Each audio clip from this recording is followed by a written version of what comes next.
Hey everybody, welcome back. This is Dr. Mark Arcuri again, and I'm really happy to have you here live or on our replay this week.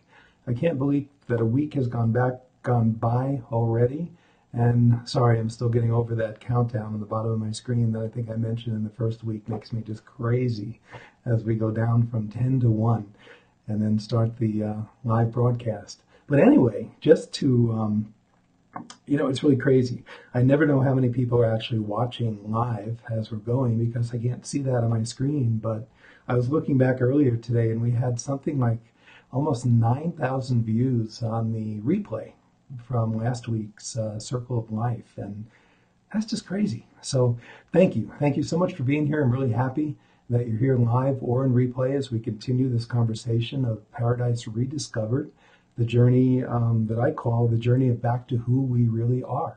So if you've been following the past several weeks, you know that I call this journey Paradise Rediscovered. And it's a journey of reconnecting with who we really are through life's challenges and the other indicators that we get each day. And we're going to talk about some of those other indicators tonight, since we have talked about challenges in the past, I think about 2 weeks ago. So if you haven't noticed, and I bet you have by now, it really all does come down to how we feel as being the greatest indicator of how connected we are with our authentic self. When you handle a challenge, as we said a couple of weeks ago, and you feel good about how you responded to that, you know that you're on the right path and being true to yourself, authentic to who you really are. But when you handle a challenge and feel bad about it, or wish you'd handled it differently, as we said, then that's kind of an indication that you're off your authentic path. But it's really still good information. It's important data because you can use that data to get back onto your path. So ultimately, I think feelings are really important. And unless you say that it's too tough to identify feelings, especially if you're a guy, not to be racist, not to be sexist, or anything else, but guys have trouble attaching to feelings sometimes, me included. But I'm not asking you to really get into the nitty-gritty of feelings, but just to identify whether something feels good or whether it feels not so good. I don't like to use the word bad, so maybe whether it feels good or not good. So I like to think of the data that we get from how we feel as kind of like, if you think about the newer cars that are out now, I don't have one, but I've rented some where they have those lane guidance systems. And when I drift a little bit outside the lane, the car beeps before there's any real danger, but it gives you a chance to kind of correct yourself. And if I make that correction, no harm, no foul. But if I ignore it, I get further and further into a different lane, and things just might get a little bit ugly if I don't pay attention. Luckily, when we're talking about the universe and using kind of that lane guidance system metaphor as to how aligned you are with your true self in a given moment, there's really no danger like there might be out on the road in a car, but it's still really, really important information to consider. So today what I want to talk about is another indicator that you can put in your toolbox. And what I want to talk about is the information that you can get through law of attraction. And law of attraction is something that I started practicing, I was trying to think earlier, I think it's been at least 20 years. And it's something that I found pretty much by accident, just kind of going through life and putting dots together. And things started to make sense. And then, as law of attraction would have it, I started to read some of the early writings on law of attraction, and it all seemed very, very familiar to me. So I know that a lot of you are probably on board with law of attraction already, so I'm not going to go too much into the nitty-gritty of it. But basically, what law of attraction says is that like attracts like. So people talk about it as a magnet sometimes, but it's really not quite like a magnet, because with magnets, it's opposites that attract. But with law of attraction, we're getting back from the universe exactly what we're putting out to the world. And this can be through our thoughts, our feelings, our experiences, and the like. So in this case, we're getting back what we're putting out. You'll hear a lot in the literature now talking about vibration. And that's something that we'll get into in another segment of Facebook Live.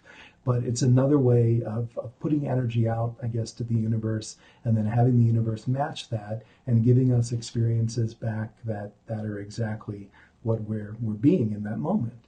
So what you might not know, though, is how easy it is to put your relationship with law of attraction in your guidance toolbox. And I think it's really critical that you do so, because as important as feelings are, and that's never going to stop being true, I think law of attraction gives us the ultimate guidance because it's a little bit more to play with.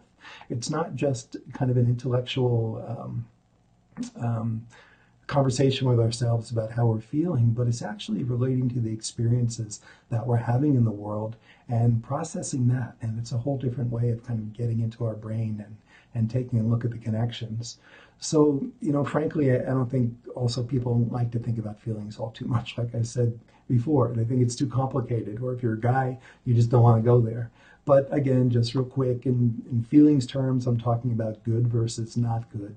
I'm not talking about getting into the expert therapy mode about your feelings and what they might tell you.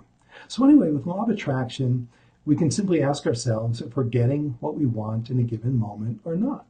So for instance, if I don't know, if it's a lousy day outside, which doesn't happen very often here, thankfully, and I find a parking spot close to the store entrance on that nasty day, it's something I definitely want. Or if I wake up early enough to get in a good workout before I see coaching clients for the day, that's something I also want. And I'm really, really happy to have those experiences. But if the only parking spots at the store that day are out in left field, where I usually park when the weather is not so nice, when the weather is nice and I want to get the exercise, that's not what I want in that moment. And if I'm feeling rushed in the morning and can't get that workout in, that's not what I want either. And I'm sure my clients don't really appreciate it, especially because our coaching is by video and they can see how I'm feeling in that stupor before I wake up. The thing about law of attraction is that it always, always, always instructs the universe to match what we put out when it creates our experiences for us. And this becomes super important on our path of rediscovery because for many of us, life is filled with experiences that we'd rather not have. Or if it's not filled, we have enough of them that we really, really want to tune that up a little bit. But there's a simple reason why this is true. And if you remember back to Facebook Live, I think it was October 10th, I was looking earlier. And I encourage you to go back and review that first Facebook Live in the archives on drmarkacuri.com on the Facebook Live archives tab. But in that Facebook Live, we talked about how we've essentially been programmed, and that's not something that any human coming into the earth, into this earthly being, can escape. Usually, it's the first 7 years of life we're being programmed by the important people around us, caretakers, parents, whoever they may be. But they tell us who we should be and what we should do and what we should have based on what they believe is right for us and what's best for us. And so we embark on this earthly journey and we kind of become like a hard drive and we download all this information. And we don't have the brain structure yet, the conscious mind, enough to filter that out. So we just take it all in. We accept the programming. We didn't know any other way. But now we get older and wiser and we start finding out that life wasn't exactly turning out to be the bed of roses that we were promised by these people that had really good intentions. There's nothing bad to say about them. In most cases, but they did the best they could. But now we have the opportunity to dig through that muck and to find our authentic self once again and start living a much more congruent and more peaceful and happier life. And that's that process of rediscovery.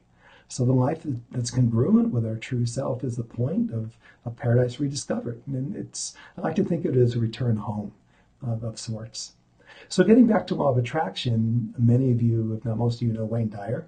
And those of you who know me know that I really hold him in the highest esteem. And it was a great gift to know, but also to our world. But he used to say that we don't attract what we want, we attract what we are or who we are. So we don't attract what we want, we attract who we are. And I think there's a load of truth in that, but I also think there's a little bit of a inconsistency that can be confusing sometimes, and I like to modify that statement a bit. And what I like to say is we don't attract what we want, as Wayne said, we attract what we are being. And that's a really important difference. Wayne Dyer knew law of attraction very well. And no question about that. He wrote volumes and volumes and volumes on that.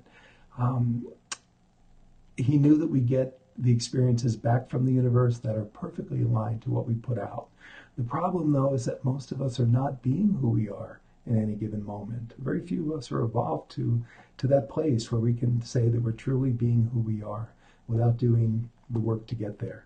So we're putting out who we're taught to be. And when we put that out, the experiences that come back to us are matches that are really misaligned with who we really are, because they're aligned with who we were taught to be. And it's not that place of authenticity that we're striving for. So the experiences don't quite fit, and that gets back to what we talked about 2 or 3 weeks ago about the challenges that we experience in our life. Those challenges are born of those misaligned experiences that we have that don't fit with us and cause us all kinds of trouble because we're attracting something that's inconsistent with who we really are, even if we're not sure who we really are yet. So again, the challenge is to rediscover that true authentic self so that we can put out to the universe and act and be from that place and attract experiences into our life that are much more perfectly aligned with our authenticity. Experiences that are much more likely to feel good and not be kind of that, what do they say, square peg in a round hole, or a round peg in a square hole, whatever it is.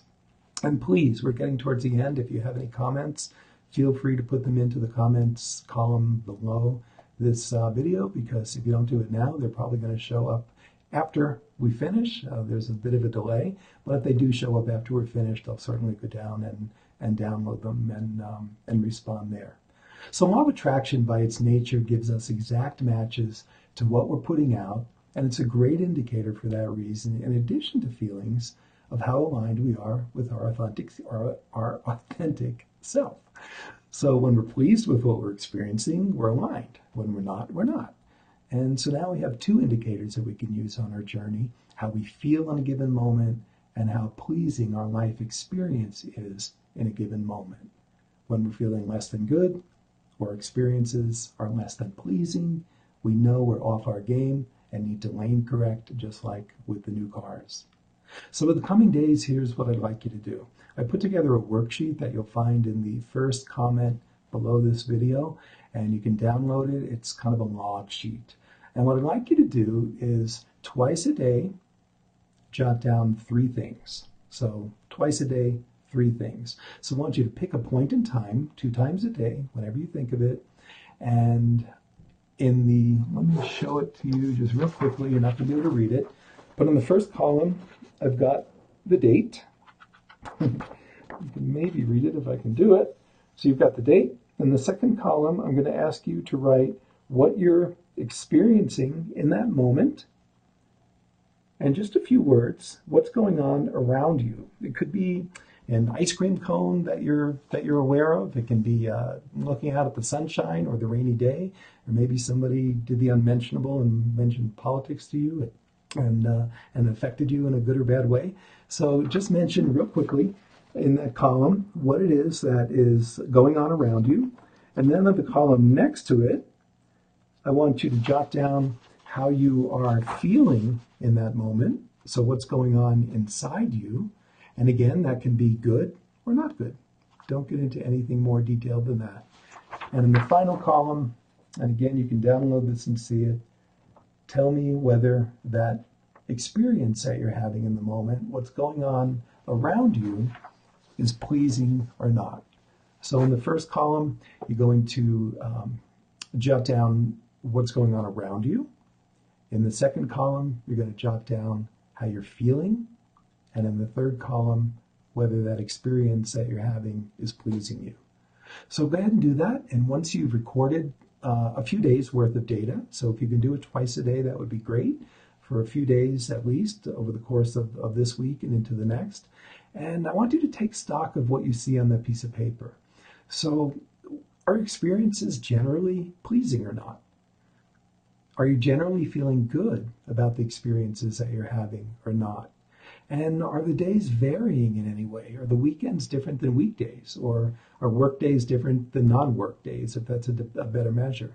Just notice for now, and next week we'll dig a little bit deeper into the data so that you can start tweaking things. So try to do this. Comment on it during the week if you like. I'll look at the comments and give you some feedback, or you can contact me personally through our webpage at drmarkarcuri.com. And we really want to get this going because, you know, the path of rediscovery is a participatory, if that's the word, participatory experience. Doesn't work if you don't do it. And I know that for a fact because for probably the first 10 years that I started getting into law of attraction, I was sort of a lurker. I was reading a lot and very interested in making connections in my head, but I wasn't really shifting things in my life until I started practicing in very tangible ways how to put those connections into motion. So if you go back to the Facebook Lives archives page again on our website at drmarkarcuri.com, you can go through the past 4 videos. They're about 15 minutes each, and progressively work on different activities to get you to where you are now, and begin making those connections in your life, which is really the best experience. Words don't teach, never did. Don't care what the educators say. It's experiences that teach. So go ahead and try it out this week. If you have any questions, let us know through email or in the comments here, or even the comments on the website as well. You'll have the opportunity to put comments there if you like. And we'll get back to you. And otherwise, we'll see you again next week on Facebook Live on Wednesday at 5 p.m. Pacific U.S. time. And hopefully you all got the time down this week with the time change. And anyway, we'll see you next week. And I'm really appreciative that you're here. Thank you so much. My blessings, gratitude. See you then. Bye-bye.